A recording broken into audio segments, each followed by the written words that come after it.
on this episode, we decided to switch things up a bit, responding to some very fair criticism we've received that we tend to be a very male-centric show.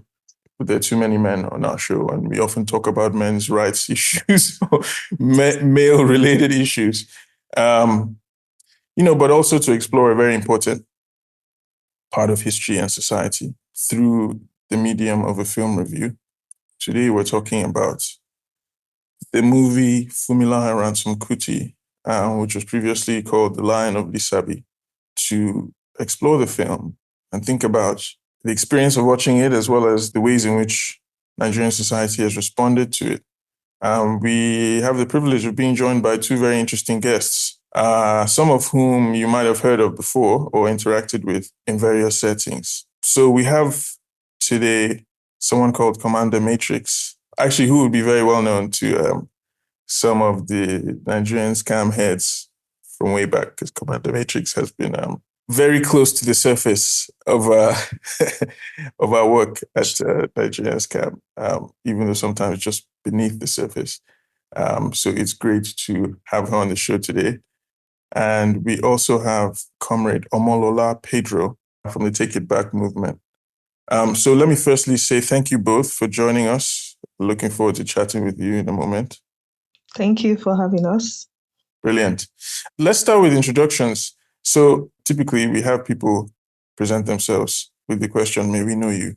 So let's go about it that way so that the audience can understand your work and ideas in your own terms. So let's start with Commander Matrix. Over to you. Hello, everyone. And good morning, good afternoon, good evening, depending on whatever time you're listening. I am Commander Matrix. Or Ifedayo, and I am a philosopher historian by training. Studied more in the lines of philosophy of history and history of philosophy, and by way of work, I work in the mental health space.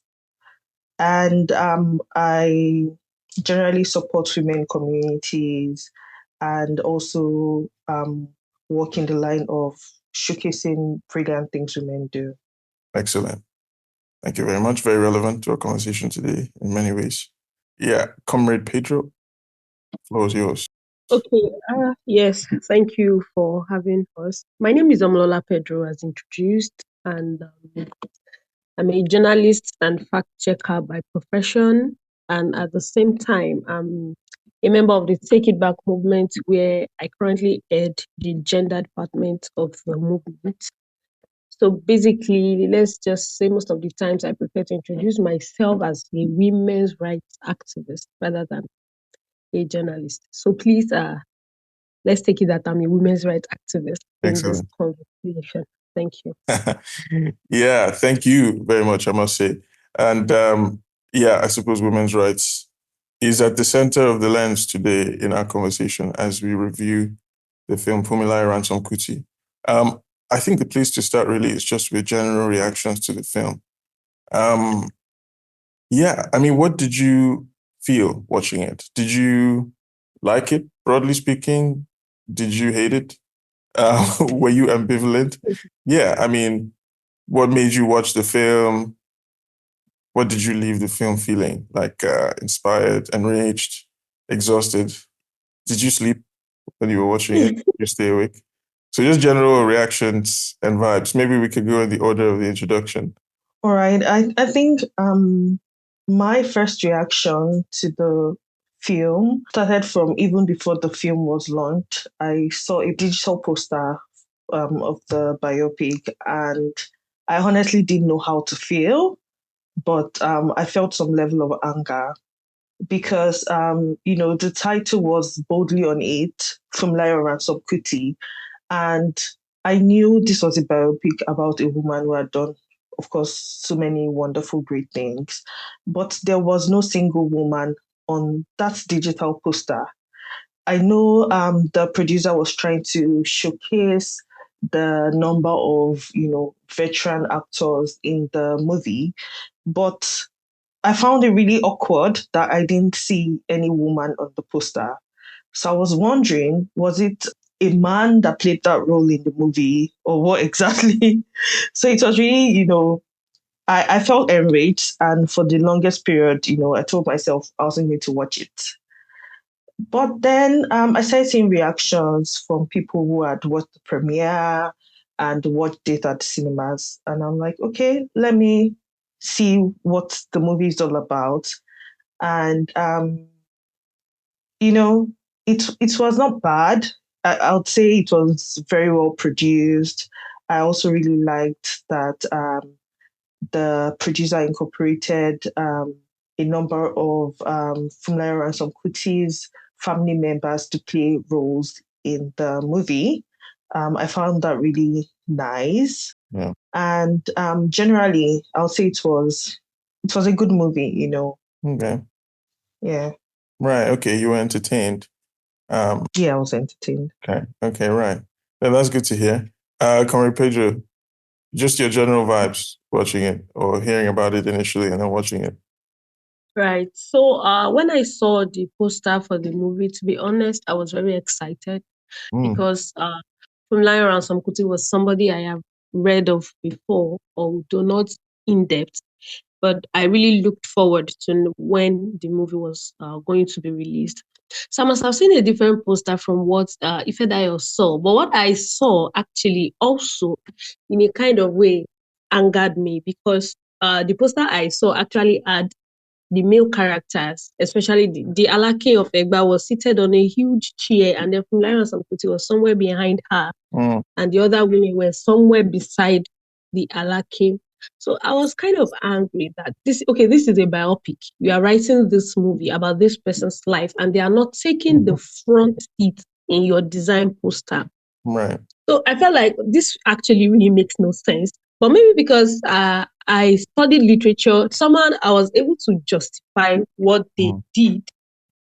And I felt like, okay, maybe since Funmilayo Ransome-Kuti was able to, in a way, dethrone Alake, maybe that's why she's staying behind the throne where the Alake is sitting in an attempt to overthrow him, something like that. But, it's not going to be the same for the other people. So I saw the movies after it came on Amazon, and honestly, I felt different emotions. I was happy, I was angry, I cried at some point because I felt like, how could she have gone through that in her lifetime, and then we still have these issues in our society many years after? Right. Like, it was very painful. I cried. I was inspired. I was motivated. So generally, it's a very good production. I love the movie. I have watched it the third time because somebody mentioned something about a scene that I didn't catch the first time I watched it. So I had to go back to watch the movie again so that, I can capture everything that needs to be captured. So overall, it's a really good movie. Well, that's super to hear. I mean, we'll have to come back and hear about that scene when we zoom in on the film. But, it's good to hear that that it wasn't a painful experience and neither of you slept through it. And actually, it was enjoyable in some ways. I want to talk about the poster briefly because it's come up, or actually the different posters, but with the similar kind of problem has come up for both of you. I mean, can you help explain what's happening there from your perspective as Nigerians? Like, why did a biopic about a prominent woman end up having a poster that seemed to center man? I mean, either literally, sense of having a man in the center sitting on the throne, or as in the sense of not even having women at all. When in the version you saw, if so what do you think that's about, really? Like, yeah, is there any justification? Can it be explained? I'll just say I think the producer wanted to mainly just showcase the veteran actors that were in the movie. But even at that, I still won't term it as a justification. To me, it's not justification enough because we also had really prominent female actors in the movie. So there was absolutely no justification in my own in my own opinion, for using just men in that particular digital poster. I don't want to term it as being something related to gender, because I don't think that's what they were trying to do. And I know a lot of the female faces in the movie are also like household names that people really want to watch. But I don't know what may have gone wrong, because I also believe that something went wrong and this went over, someone's head, or there was not so much thought put into it. I'll just want to term it that way. But I don't really think that there was a deliberate attempt to sideline women. I don't see it as a deliberate attempt to sideline women. I'm just seeing it as something that was put out without, so much thought of how people are going to react to it. Yeah, so I think I agree with her that we cannot have said that the production team was deliberate about what they put out. And I honestly also want to think that majority of Nigerians would also not say anything wrong in that poster. The reason we are able to see this is because we have feminist perspectives, and whatever will come across, our feminist perspective or our women-centered sense of reasoning would always take the front seat. That's why we are able to notice that, there's no woman in this poster. A lot of Nigerian women, in fact, who do not have this perspective, may not see anything wrong with it. They would even tell you that you're overdoing it if you get to tell them about what you observe about the posters. Like she said, the production team may likely be trying to portray the veteran actors, but at the same time, there is Joke Silva. And even the person who played the lead female character, I just won an AMVCA award as the best actress. So I do not know why she cannot also be the one that is being showcased in that movie. But I get it. It's not justifiable, not so justifiable. But I honestly feel like they didn't even think it that deep. They just wanted to do nice, catchy posters. Yeah, so kind of an oversight, like kind of subconscious misogyny, you could say, of the sort that maybe makes three guys start a podcast on their own, right? Without without a female voice. Without a regular female voice. But I've never heard of a podcast like that, so I don't even know what I'm talking about. But right, okay, no, fair enough. So then, what did you feel about the reception of the film in terms of, how audiences greeted the film, or critics, or people you respect, or people that you think are clowns, broadly speaking? Like, do you think it was given the flowers it deserves? There was some buzz about it, I think, on social media. I think it's even arguably, it's now said to have been like one of the best performing biopics from Nigeria. So yeah, how do you feel about that whole discussion? So my observation generally, I feel like it has a very good reception because it sparked a lot of conversations on social media. Okay. You even see people writing threads just to talk about what they observe. And you see things like, I thought they said she was only the first woman to drive a car, so she did this much. Right. All of that. It sparked a lot of reasonable conversations. And on the other hand, the Nigerian culture comes to play, where you see people who are even criticizing Funmilayo Ransome-Kuti in this. And even with what they have watched in that movie, they still had criticisms for our lifestyle, for our way of life and all of that. So I know that it's very rare for the Nigerian people to come together with one voice to say, this thing, this is the way it is. I don't think that can even happen. So I'm not really surprised that there are still people who feel like she did too much, or like she didn't know her place, just like the Alake of Egba said to Funmilayo Ransome-Kuti that time.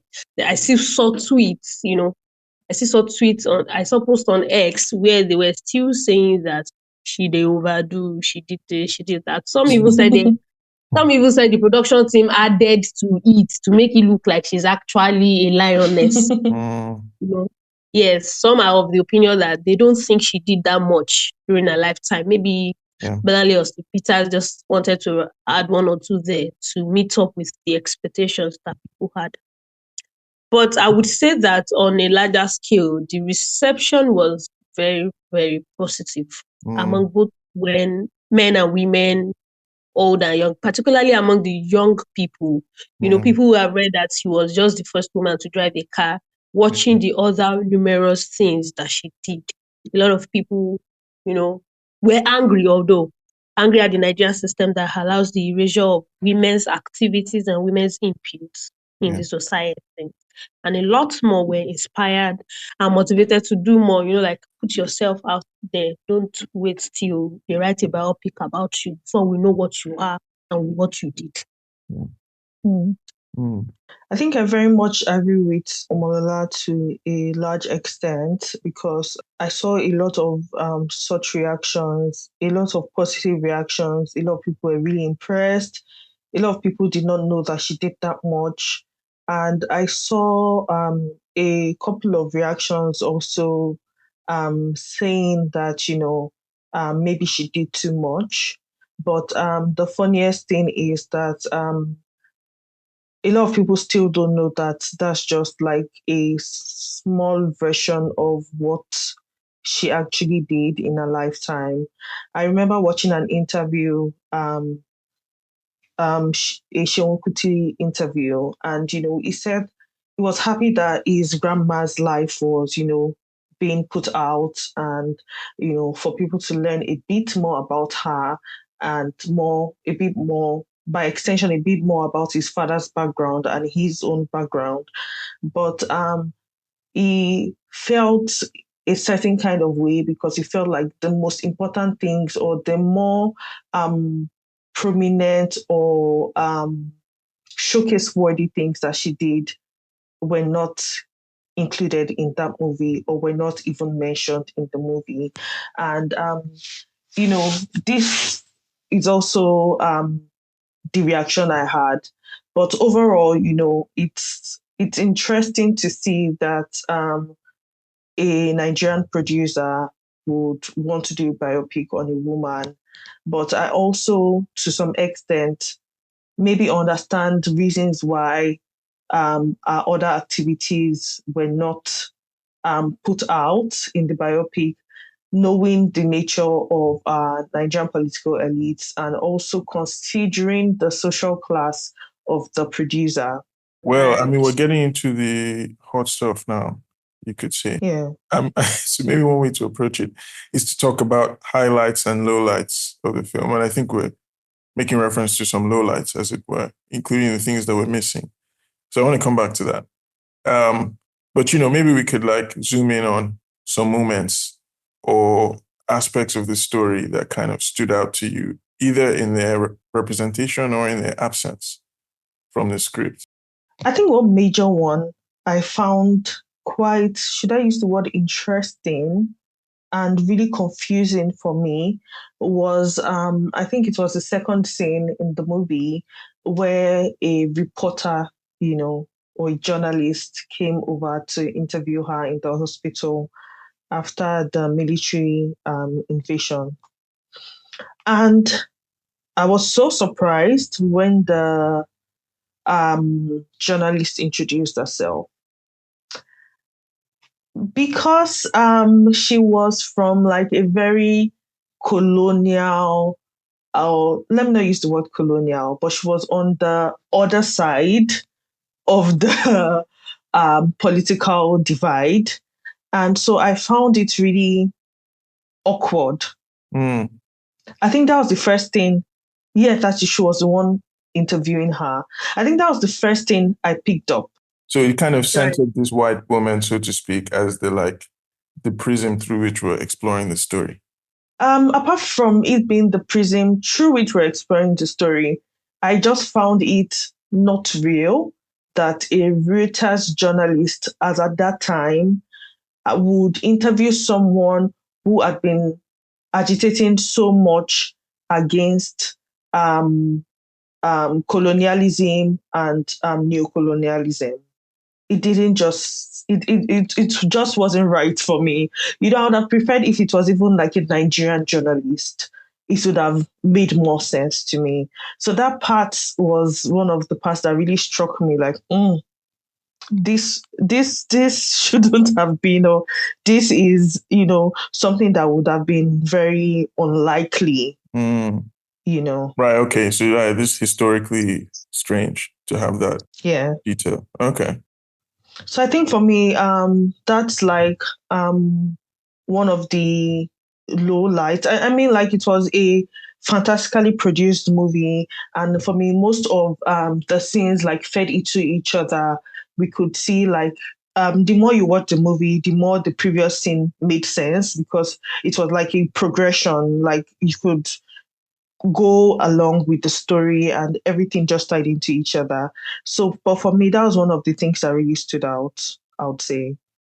That's a fair point. I just want to add that, films where things tie together, that's not a description you can have about a lot of Nollywood, which is fine, as in which is sometimes what we like about Nollywood. I would say. How So disconnected things can seem. But disjointed, and you're struggling to put all of it together. Exactly. And that can that can feel like sometimes a fair representation of Nigeria, because in Nigeria, like, it's not obvious why this and that are sitting in the same plane. I mean, I'll come with an example before we finish recording. But anyway, so I agree with you there. Yeah, that was striking. That was a striking element, that the narrative progressed linearly and in a kind of intuitive way. So yeah, by that. Well, Comrade Pedro, your thoughts on highs and lows? Yeah, so for the lows, I think that was the only thing I also observed. So, because I remember telling the person whom I was watching it that how is an Oyinbo journalist suddenly interested in what Funmilayo did, why she was even at the hospital following the throw from her house. So it really didn't make sense to me. It was a non-African that was doing that interview. So that's just the only low I didn't really flow with. The highlight, I feel like the subtle representation of feminist ideas. They didn't have to say it. And they didn't have to actually act it out. It was subtle. They just kind of put it in some scenes in the movie. And if you are very familiar with what's it called, feminist literature, you are able to pick it up and then see that, oh, this is what they did here. The parts I liked the most, the greatest highlight for me was when Funmilayo Ransome-Kuti changed her mode of dressing so that she would be able to create a relationship with the Egba women. Funmilayo Ransome-Kuti, according to that story, she is from a higher social class to the Egba women. So most of the women didn't even give her audience, because what does the daughter of a very popular person and the wife of a renowned head teacher have to offer them, who are just, say, non-entities in quote. And then, the fact that she then changed her dressing, began to tie a wrapper on the chest, just like they do, gave them a sense of belonging, a sense of, oh, we are the same, a sense of this person is not different from me. I want to hear what they have to say. And it's what I always also say in feminist gatherings, that when you are addressing a group of women from a particular demography, you have to make them see you as one of them so that they can listen to what you have to say. If not, it makes no sense. So that's really the highlight for me. Funmilayo Ransome-Kuti adjusting to their lifestyle just so she could penetrate them and get her message delivered. I think if OG was here, you would probably use the term class suicide. Yeah, class suicide.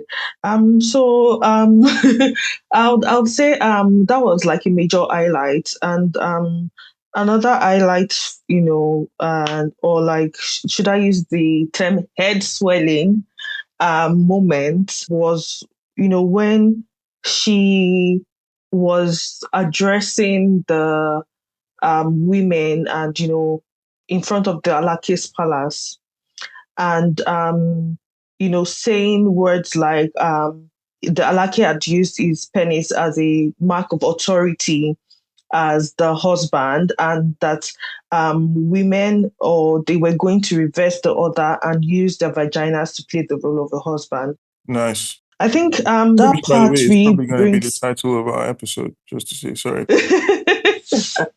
I like that they use the actual words in the movie, because those were things she actually said.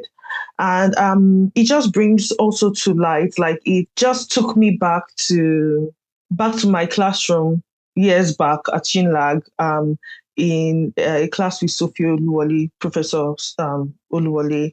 And she was there was a particular day she was trying to explain to us that the way we view feminism in Africa, or in Africa traditional societies, is really different from the Western idea of feminism.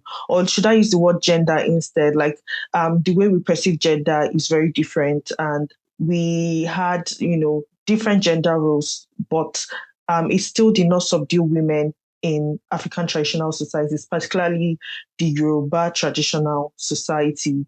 But colonialism, religion came with different things, and we imported a lot of cultures or a lot of practices from the West, and this sort of changed our ideas about gender, and women were moved to more subduing roles in the society and in the home.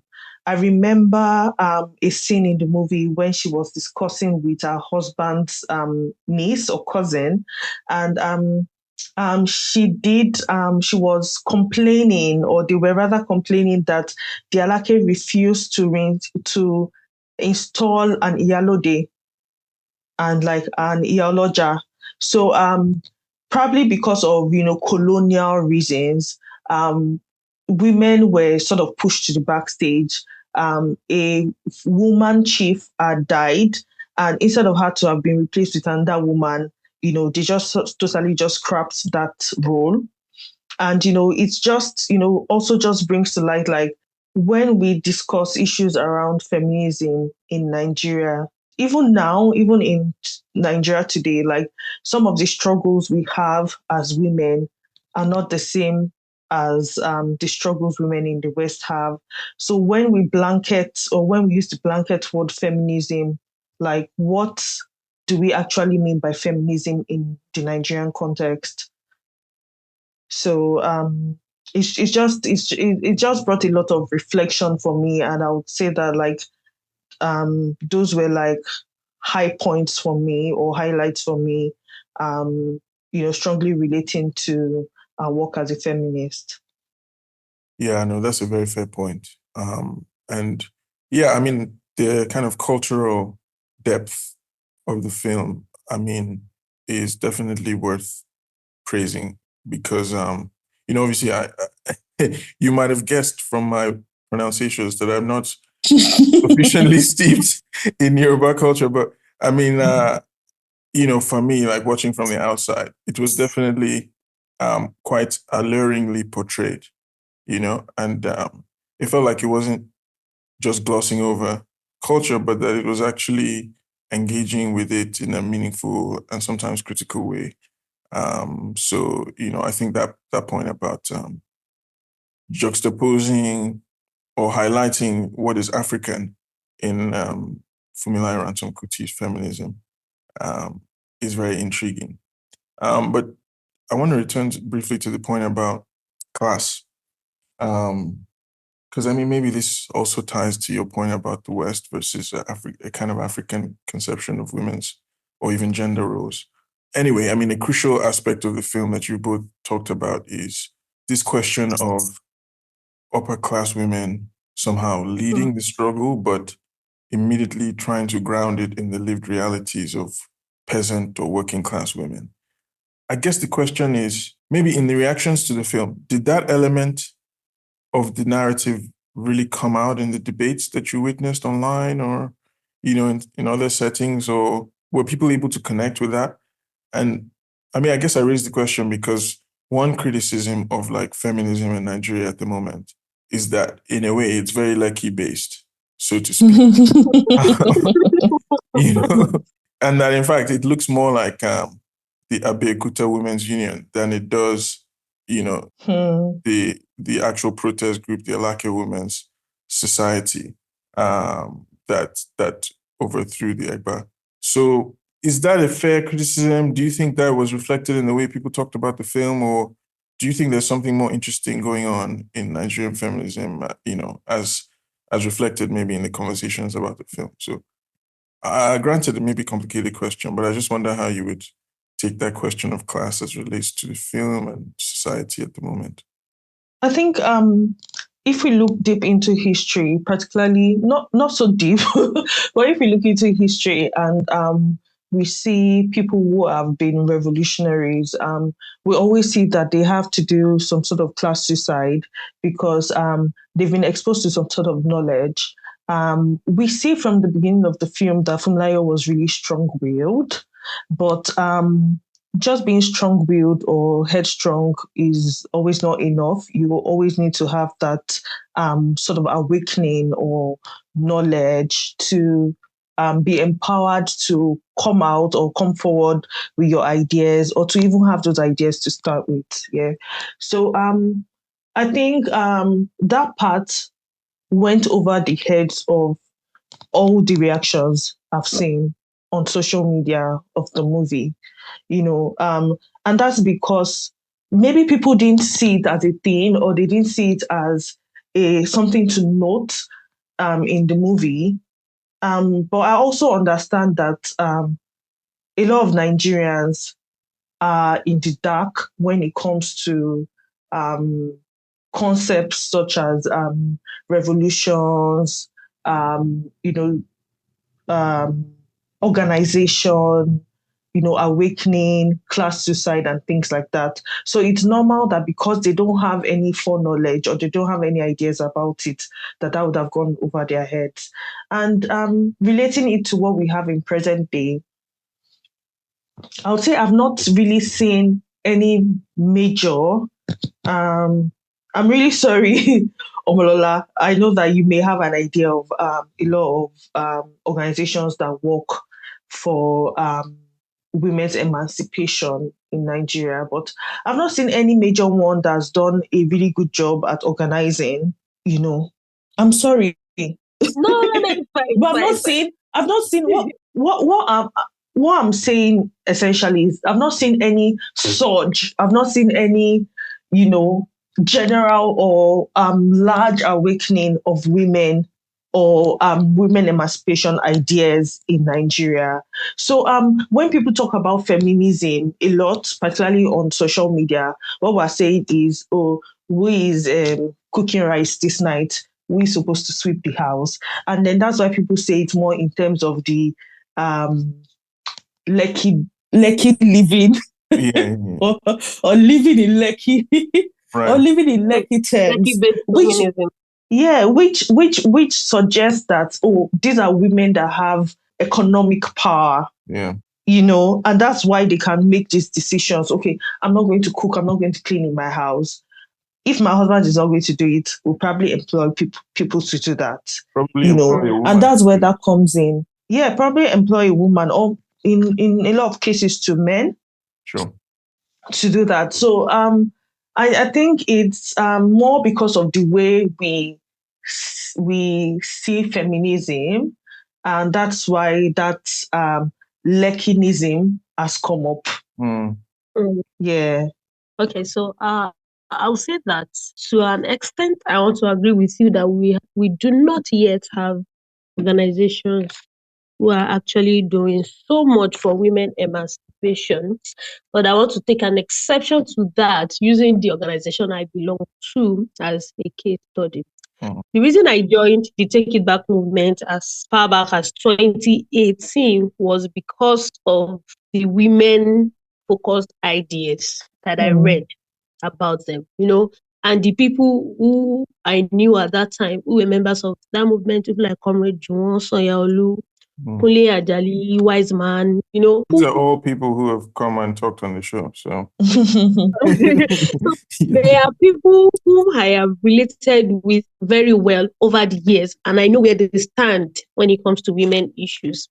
So when I saw that these people are also members of this organization, in my mind, I just concluded that look, this is where I have to be, because I have also been members of other organizations where I didn't really get the vibe I wanted when it comes to women emancipation. It was more of the short-term solution things, and I'm actually looking at something that is very long-term, something that can have an impact after years. It's just that we are laying the foundation now and building on it, hoping that in years to come, it manifests into something big and will be beneficial for all class of women. I understand the idea of the Lekki feminism and all that. But one thing I always say is that every woman got into feminism because of the peculiar issues that they face. Right. There are women who got introduced to feminism because of gender roles that almost took their lives. So if somebody who got introduced to feminism because she didn't cook on time, I don't think I would have a problem with that person discussing feminism as something that is to dismantle who cooks and who does not. Right. So I feel like every woman has their peculiar experience with patriarchy and misogyny as our society is. That I am into feminism is not because of gender roles, because I was not even raised that way. I was not raised to think that as a woman, this is your duty in the house. As a man, this is your duty in the house. So you do not get to see me talking much about gender roles because it is not my experience. So what I get to talk more about is women in positions of power, women in positions of authority, women in administrative bodies and governing councils, because that is the first experience I had with patriarchy. Right. Somebody telling me that, why do I want to contest for president? There's a guy that's contesting, I should go and be his vice. Now that is my experience. And if I want to talk about feminism, it would be the number one thing on my table of content. Right. So it is peculiar to everybody. The Lekki feminists may have gotten into feminism because they wanted to travel out of the country. And then there's a law that says that a man must consent to their journey before they are able to travel. That is their experience. So all of us got into this situation because of our many different experiences. But there is something at the center of all of this experience, and that's patriarchy. And that's what we are out to dismantle. So if somebody is attacking patriarchy from the angle of gender roles, somebody is attacking patriarchy from the angle of women cannot be president, somebody is attacking it from the angle of why can I not confer citizenship on my foreign husband like the men? Yeah. I do not think it's out of place. Yeah. And like I always say, I feel like we need all kinds of feminists. The Iyalode feminist, the Iyaloja feminist, the Lekki feminist, Twitter feminist, Lagos feminist, or the uneducated feminists, the educated ones. In fact, the ones who people would call thugs, the ones we call out on the streets. I have seen a lot of these female touts in quote exhibit feminist tendencies. Yeah. So I would not say that, because they are this kind of person, I don't want to have anything to do with them. So I think the major challenge that we have is that we have not been able to come together as one to agree that this is our common enemy. And regardless of how you want to fight it, it makes sense. Yeah. No, that's a good point. And I was kind of hoping that you would also say the male feminist podcasters are... So, Omola, I totally agree with you. I was not trying to downplay, I was not trying to downplay anyone's experience, but just, shed light on what people feel feminism encompasses, not what people feel feminism is now, but what people feel feminism encompasses. That's why I use that term, I'm just going to say it is Lekkinism because we use the term Lekki women. And also going a bit back to my books, we had a lot of ideas on gender dualism in African philosophy, particularly a lot of the ideas of Sophie Oluwole, and also conceptual decolonization, which is why I said what may be feminist struggles in the West does not necessarily reflect feminist struggles in Nigeria. Yes, and it should not. So if we don't have that conceptual decolonization and we keep picking up what feminist struggles in the West is, and they don't relate to our own context as Nigerian women, then people are going to make a joke of what feminism is, just because we're trying to take on realities of other people that don't have any bearing on our own reality. I don't know if you guys understand what I'm trying to say. And what African philosophers like Akyode, Oyeronke Oyewumi, Sophie Oluwole, even the male ones like C.S. Momo say is we had a time when gender dualism was working for us, and each gender had specific gender roles, but that did still subjugate women to being behind in the society in terms of power, both spiritual and socio-political power, and even economic power. Women still held their own. In terms of religion, we had female priestesses, we had the male ones. We had female pressure groups, we had male pressure groups. So there was gender balance, but we also had gender roles. So I was just trying to just breeze over it that we I get you. But you know that talking about history, our African history as a whole, one thing that I have come to observe is that Nigerians are very good at erasing history and rewriting the ones that suit their narrative. Yeah.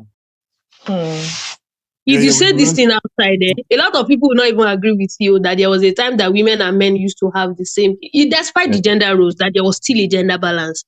They will not agree with you. As long as it does not suit their bias, it does not suit their sentiment. They would say that the African idea of a man and the woman is that the man is the head, whatever he says, the woman obeys it, and the kind of energy that they use in talking about it, you would think that generation. But this is even a society with no history. Some of us didn't do history in schools. And the ones who did history only read about Macaulay and about Funmilayo. And Funmilayo Ransome-Kuti driving a car. Yes, Funmilayo Ransome-Kuti was the first woman to drive a car. The most minute thing about her existence was what was put into history. So when we do not even have our own self, we are even struggling with self-identification because we don't even know our history. We don't even know who we were before all of these things started happening. And I must say that this patriarchy we are fighting has more of Western backings because it's not even African. Yeah. This form of patriarchy that we are fighting now is not African because I have a grandmother that when she speaks, her husband shivers. Right. So I know that is not even our culture. I know that this patriarchy, this one that we are experiencing, is not the culture. It is just, some people who have decided that this is how we want to live this life. And you know how societal norms are formed. Somebody does this thing, he pleases the other person. He does this too, he pleases the other person. They do it. Before you know it, it becomes a norm. And then they say, oh, no, it's our culture. And they just want it to remain like that with nobody fighting back. I'm very intrigued by this conversation about the cultural kind of basis of gender norms, or even of critiquing gender norms in Nigeria and critiquing the ideas of feminism and anti-feminism.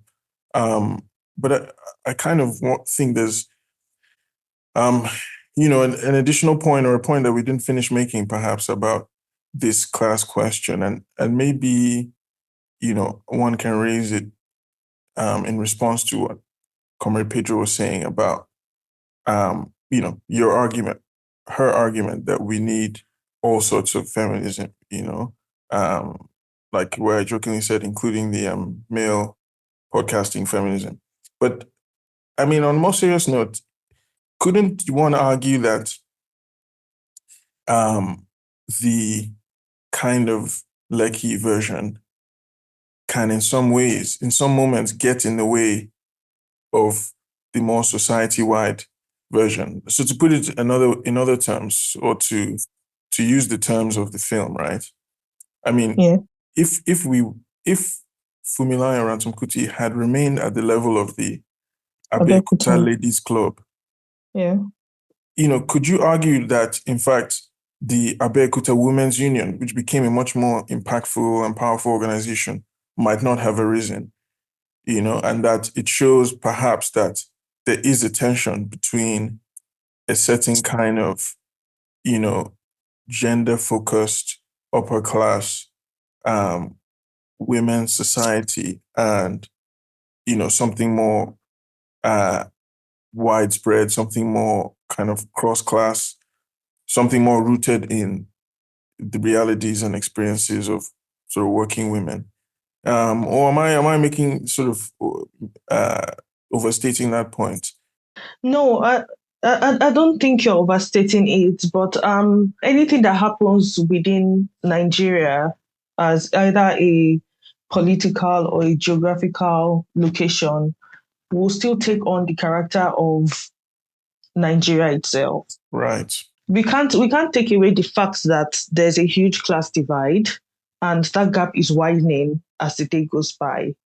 So we have a lot of women in the upper class, let me use upper middle class, and in the ruling class or female elites that will shout from now till forever about feminism, but they're not doing anything to connect with women at the grassroots.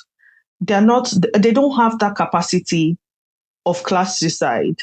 They're not willing to get dirty, to go to wear rain boots and go to my 12 market to, connect with women, even within their society that are relatively lower, in a lower class than they are. So it's still just, reflects what's happening in the country as a whole. That divide is so large that nobody wants to cross that bridge. Nobody wants to be seen relating with a certain class of women. And until we actually do that, what we're still going to have manifesting as what we term as Nigerian feminism is still going to be the feminism of upper class women in the society. With no reflection of the reality of women in the working class. Yeah. And it's really bothersome, and which is why we need organizations such as, Take It Back. I'm happy that Bolanle is here, who are more in tune with the grassroots to carry out like widespread, should I use knowledge dissemination? Should I use the term knowledge dissemination about these things? But even to a large extent, I really wonder like how many people or how many women in the ruling class will be willing to do that same class suicide that Funmilayo Ransome-Kuti did. Going back to the movie, we see that a number of the female elites did not want to have anything to do with the working class women. They felt insulted that she came up with such an idea to work with women at the grassroots. Like, it was really demeaning to them. So if we're still having this general outlook as a country or as a people that going to the grassroots, doing some organizing at the grassroots or working with women at the grassroots is dirty, then we're not going to get anything done generally as a people, feminism aside now. But it's just a reflection of our own selves as a people. And I'll also say that it's also a reflection of their lack of information, let me put it that way, on the part of the female elites, lack of information in the sense that a lot of them want to make a difference, but they don't know how because they don't have the knowledge of what to do, or they don't even think some things are possible, or they're not just informed, simply put. They're not just informed. And, goes back to what our educational system is. If we had learned about the political activities of Funmilayo Ransome-Kuti and other women, that played really important roles in,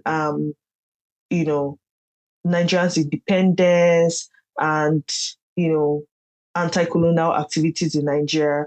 Maybe more women will be spun into action, because we can see that even for her herself, it took her to go to Britain to actually have a lot of ideas to come back. And there was something really notable, which I'll also term as an highlight of the movie, where she, actually said that she had come to understand herself. And in a lot of ways, as a migrant in Britain, I understood that part. Like, I could connect with that. She said she didn't feel like she had a sense of identity before leaving Nigeria, but when she went to Britain, because there was a huge cultural difference for her. She was different. Like, you're generally different in a room of Caucasians. Like, she found herself, she knew what her identity was, she knew what she was supposed to do. She dropped her name, Frances, and she took on Funmilayo. Right. Yeah. Which is the same way I won't let anyone refer to me as my middle name, Francisca. I'm like, I'm sorry, if you can't pronounce Ifedayo, that's it. Like, you have to pronounce it. So, and how I won't do certain things. Like, so she found her self-identity. She knew who she was culturally. She came back, she started wearing cultural clothes. Like, it's the same reason I, as a woman now, will not wear a wig that doesn't look like my hair, So she had that self-identity. So, like, it takes a certain level of knowledge to know what to do, and how to do it, or how to even start it, because really nobody has a full idea of what it's going to be like when they usually start. But if females in upper working class are not having that knowledge, then we're not going to be able to connect with women at the grassroots. Yeah. Well, let me pose the question to Comrade Pedro this way. Do you feel like there is a possibility that, the elite or upper middle class feminist movements in Nigeria will start to make that transition that we noticed with the Abeokuta Ladies Club, where, over time, some, upper middle class, you will tie the wrapper, as you were saying, and come and address the real political, socio-economic rights issues that face the average woman, in Nigeria? Or might we end up being stuck in these kind of class-determined bubbles, fighting our struggles without them actually coming together, as you've said? What's the trend? Okay. Do you see that coming together happening? I don't. Yeah. I don't.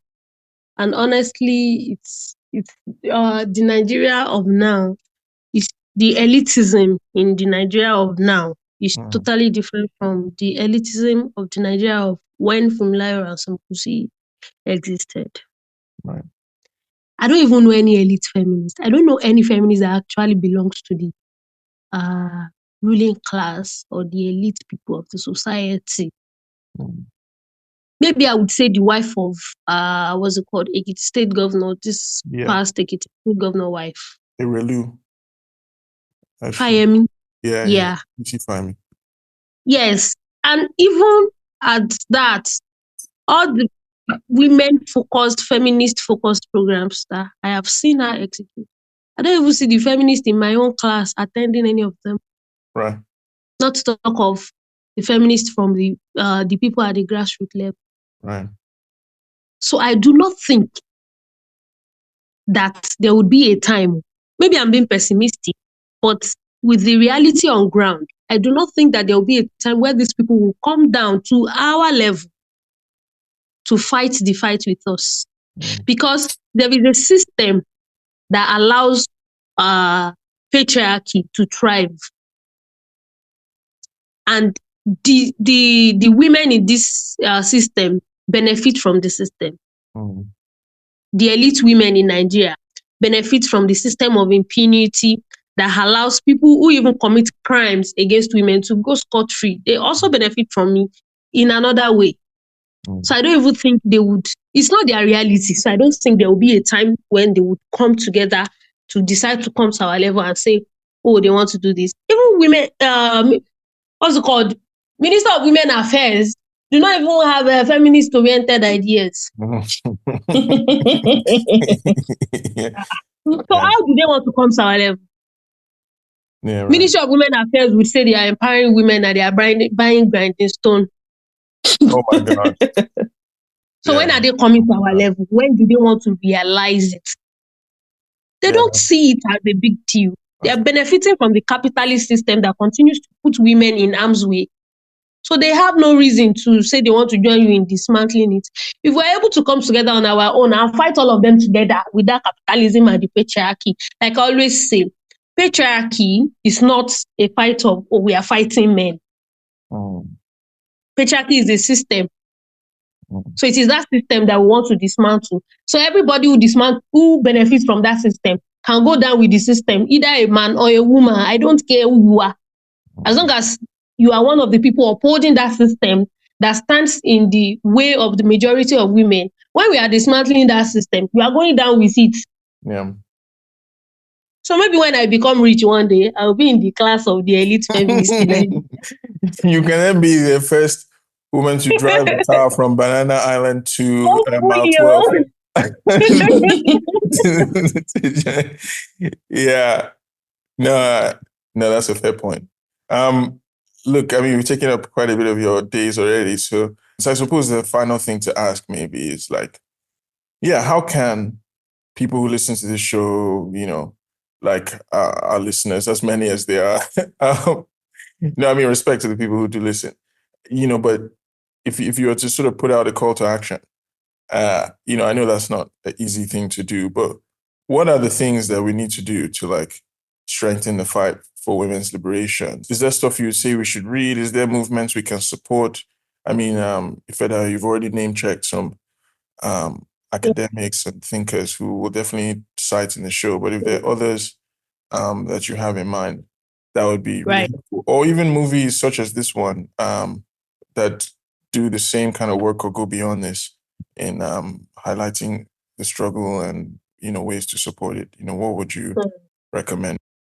The first thing is for women to be able to identify their own realities. We should stop fighting like a blind person. We should be able to identify our own realities. First of all, this is who I am. This is my reality. Are you okay with that reality? Yes or no? No. Now we can talk about how to fight it.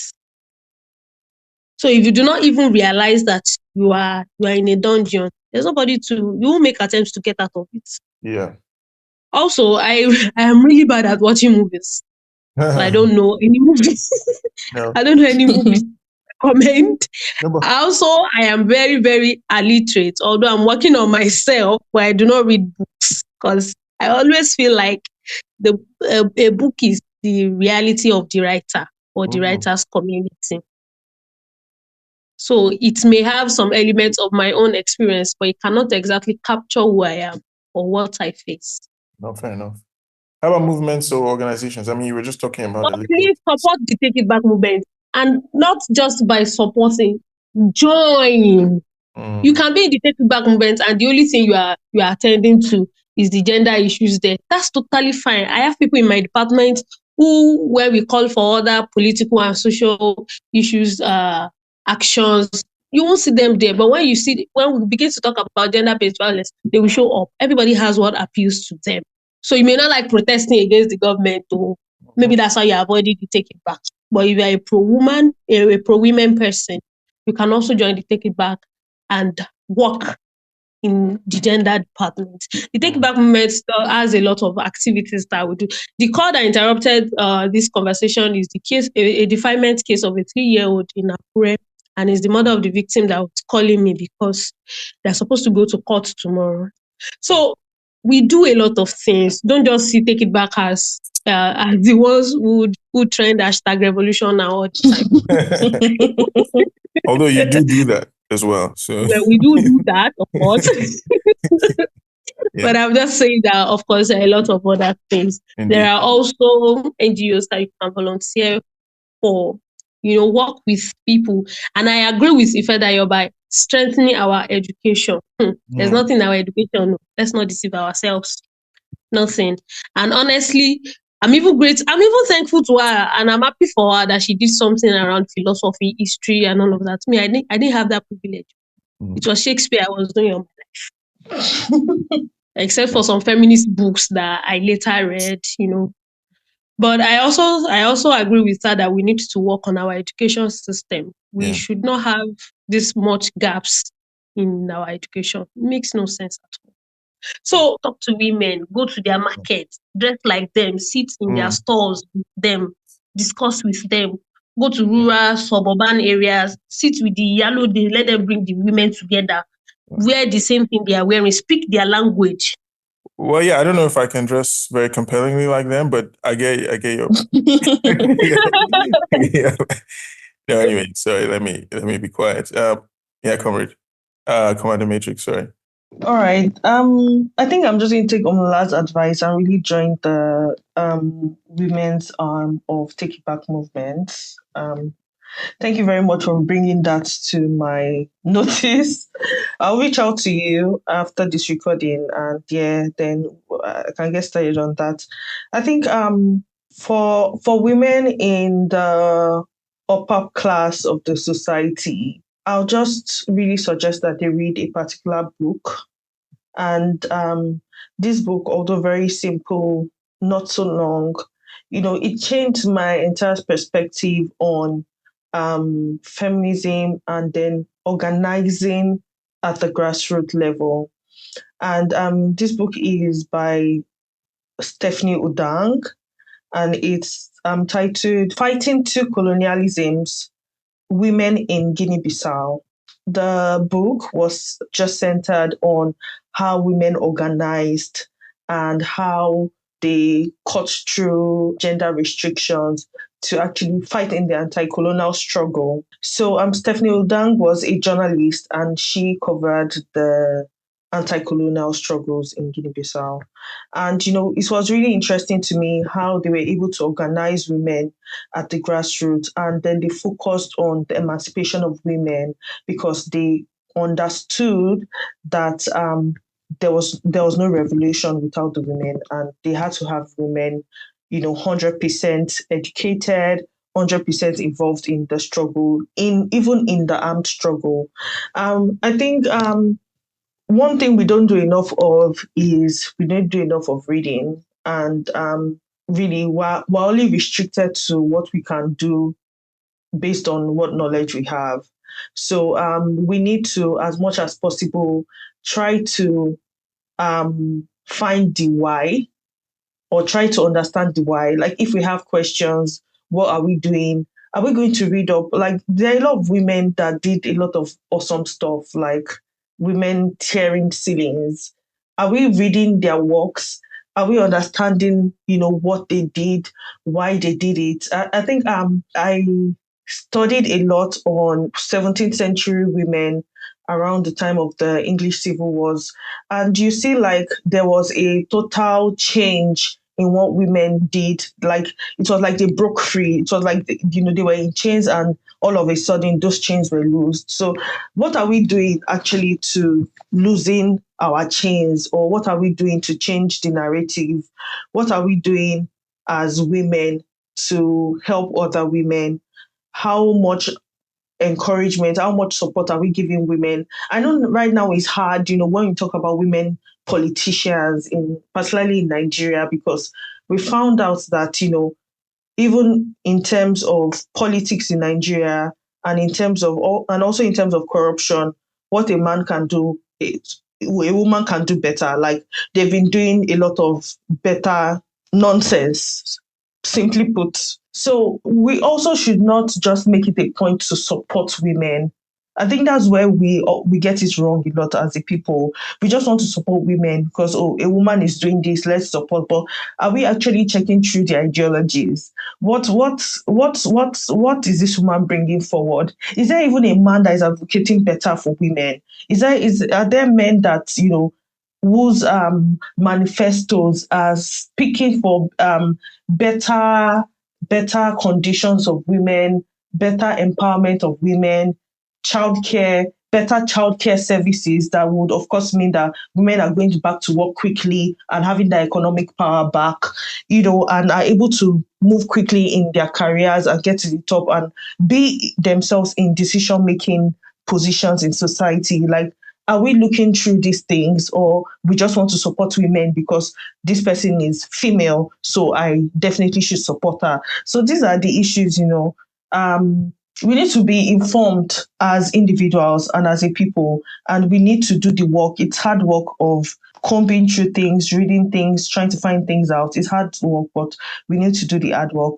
But like Omolola said, which I greatly support, and I'm going to take a great leap towards, join a women emancipation group, join a society that is focused on helping women or bringing women to limelight or supporting women through their struggles. So I think that's my final word. I think you've both done tremendous work today, and have been very helpful in informing me, and I'm sure a lot of our listeners. So let me thank you once again for joining us, and hope that we can have you back again at some point. Thank you very much for making the time to be with us today. Thank you for having us again. Thank you for having us. It's interesting to speak feminism. Amazing. Well, okay, then we'll definitely take that as encouragement to have more of these conversations. Thank you again. Talk soon.